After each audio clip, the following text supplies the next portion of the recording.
Kita balik lagi di OOTD. Obrolan of the day. Ini kayaknya baru deh. Iya, ini baru namanya off the record. Ngobrol dari hati ke hati. Nadanya mau pakai bumper nggak? Kalau Nggak usah. pakai bumper harus naik nadanya loh. Nggak usah. Ini nggak usah. Off the record. Nggak usah, ini nggak usah. Oh ya udah oke. Ini aku dapat bocoran bahwa 5 pertanyaan ini kita harus jawab jujur. Ya, karena mereka tahu bahwa kita itu sebenarnya belum saling mengenal. Ya. Jadi kita berdua saling jujur. Oke. Oke? Kita mulai aja. Jadi saya lebih tahu Ivan Gunawan, Ivan Gunawan lebih tahu saya. Oke. So this is off the record. Pertama. Jika kamu dilahirkan kembali, kamu ingin menjadi siapa? Saya yang jawab ya. Kalau saya dilahirkan kembali, saya rasa saya cukup bahagia dengan diri saya sendiri. Saya juga. Jadi kalau misalnya harus memilih lagi lahir kembali, walaupun dengan perjuangan yang begitu sulitnya, walaupun gue pernah susah, walaupun gue pernah hampir menyerah, tapi gue rasa gue bangga sih jadi diri gue sendiri. Ya. Kalau gue terlahir kembali jadi Ivan Gunawan, yang gue mau jadi Ivan Gunawan tapi gue pengen ada sekolahnya. Jadi Ivan Gunawan sekarang ini kan cuma sampai SMA. Oh. Jadi gue tuh pengen Ivan Gunawan yang kalau misalnya halu-halu ya, Ivan Gunawan itu pokoknya lulus SMA, kuliah. Jadi itu yang hilang ya? Iya. Itu yang hilang. Iya. Karena gue tuh dulu kenapa gue nggak mau kuliah? Karena gue tuh kan pas lulus SMA itu kan bentuk gue unik. Pokoknya bentuk gue aneh lah gitu ya, nggak bisa diceritakan. Okay. Jadi itu gue males kalau gue harus datang ke kampus. Dealing lagi dengan hal yang baru, terus gue disorak-sorakin gitu. Pan, tapi bisa jadi kalau misalnya lu lanjut kuliah dan sebagainya ada yang ketinggalan. Ada karya-karya yang tertinggal. Enggak, tapi sebenarnya gini, kalau misalnya sekarang ini kan gue melakukan itu kan semua dari bakat dan intuisi dan talenta gue kan. Tapi kalau misalnya sekolah tuh at least gue lebih tahu hitungannya. Jadi ilmunya kayak lebih tajam gitu loh. Oke. I take that. Hal apa yang pernah kamu lakukan hingga membuat mama menangis? Kalau kamu? Tadi kan saya cerita dulu, kamu dong. Aku tuh justru setahu aku, mamaku tuh nggak pernah nangis karena satu ulah atau kesalahan gitu. Karena aku itu dari kecil anak mama. Jadi segala sesuatu tuh aku ceritain ke mama. Bahkan di dalam karir kayak mau buat sesuatu, kayak sekarang buat salon, punya makanan, cerita tentang butik. Aku selalu advice-nya ke mama gitu. Van, sorry nih, gua kan belum kenal lu banget. Ya. Papa Kan udah almarhum. Papa udah marhum. Papa meninggal mungkin 2 bulan apa 3 bulan yang kemarin beritanya iya. kan. Tapi maksudnya kedekatan lu sama papa atau? Oh, deketan sama mama. Sama mama. Deket sama mama tuh bisa cerita apa aja. Jadi aku tuh anak emak banget gitu. Jadi kayak kita terbiasa I love you-an setiap hari. Udah biasa. Bercerita apaan aja gitu. Bisa berantem, bisa berhari-hari nggak teguran. Berarti ketakutan terbesar lu adalah? Kehilangan mama dong. Apalagi sekarang kan, maksudnya gini, aku tuh ngelihat mama tuh kayak kuat banget kehilangan papa. Jadi kalau misalnya aku tanya, Ma suka sedih nggak papa nggak ada? Gue malah seneng. Pagi-pagi gue nggak berantem, gue nggak ini nggak ono gitu. Tapi gue tahu sih pasti supaya dia, iya. Karena aku juga nggak bisa berbuat banyak gitu. Karena setiap hari juga aku sudah punya agenda kehidupan yang nggak bisa ya, aku rubah gitu ya.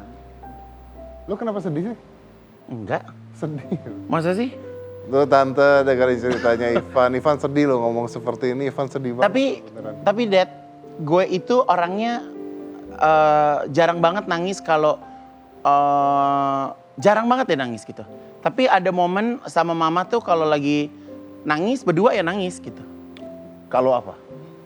Kayak waktu kapan aku sempat bikin vlog sama mama, cerita tentang waktu itu kakakku kan kena cancer and she passed away gitu. Jadi kita kayak ya cerita-cerita kayak gitu. Ya gue cerita itu di mana-mana. Jadi pada saat potong rambut dia kaget, dia lihat kok begini gitu. Ya. Tapi gue bilang sama dia gini, jangan nangis dulu, jangan sedih dulu, kasih waktu biar dia ditunjukin dan buktikan. Ya. Dan gue nggak, nyokap jarang banget nangis depan gue karena dia orang yang kuat juga, sama lah seperti nyokap lo, orang yang kuat juga. Dan memang masalahnya adalah kita berdua ini disyukuri memiliki banyak kegiatan. Ya.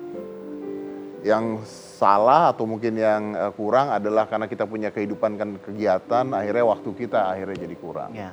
Jadi makanya dulu tuh aku kalau waktu almarhum papa masih ada, aku tuh selalu membuka topik, membuka omongan untuk ketemu tuh nggak hanya harus di rumah. Jadi bisa aku ajak makan, Ya, gue juga gitu. aku hanya sekedar suruh mereka datang ke butik, atau ini sih aku baru bisa nangis nih. Jadi setelah papa nggak ada, sampai dikubur, aku stay cool. Tapi pas tanggal berapa sih ini aku konser? Coba diulang. Mana? Tanggal berapa? 8. 8? Tanggal 28 2019. Oke. Jadi kemarin itu 1 tahun konser aku. Terus udah gitu asistenku ngirim-ngirim, aku mintakan coba dong lihat foto-foto konser dong tahun lalu, karena aku kayak mau flashback apa yang terjadi saat konser. Dan ada papa tuh nonton gitu, kayak aku baru sekali ngeliat papaku tuh nonton, kayak bangga banget ngeliat anaknya di atas panggung. Dan saat itu tuh yang kayak gitu. Baru kayak gitu. karena keinget momentum. Dan aku tuh nggak pernah peka kalau papa tuh bangga sama aku gitu. Kalau mama aku tahu, karena mama tuh kan apa-apa diucap gitu kan. Ih lu keren, lo ini gitu. Tapi kalau papa tuh kan karakternya nggak gitu. Jadi pas ngeliat mereka lagi nonton konser, terus kayak muka-muka Kelihatan terharu bahwa bangga papa gitu, bangga, ya. gue langsung gitu. Gitu. Tapi emang bener sih, gue juga ngalamin itu pada saat meninggal, udah. Terus yang bikin gue sedih atau gue nangis itu pada saat, yang pertama kali gue sedih atau nangis itu pada saat hari Minggu, seminggu setelah meninggal. Karena biasanya hari Minggu itu kita pergi makan bareng, Ya, terus minggu ini nggak ada. ya, You know what, yang lucu adalah, gue nggak tahu apa yang lu rasakan, tapi pada saat ayah gue meninggal, yang gue rasakan kayak this is unreal. ya, Gak masuk akal kejadian ini. ya. Tahu penyesalan terakhir gue apa? Ketika gue harus tanda tangan dia di ICU. Dan gue lihat dimasukin kabel, dimasukin... Yang harusnya nggak perlu. Yang harusnya kalau udah diambil ya udah diambil. Itu penyesalan gue karena gue tanda tangan. Dan hanya waktu 3 hari gue kehilangan. Dan udah jadi kayak kok bisa secepat ini dia. Ya.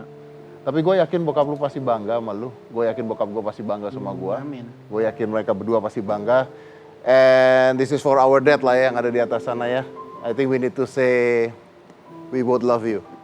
I love you, Daddy. I love you too. Sampai jumpa di OTD berikutnya. Obrolan of the day.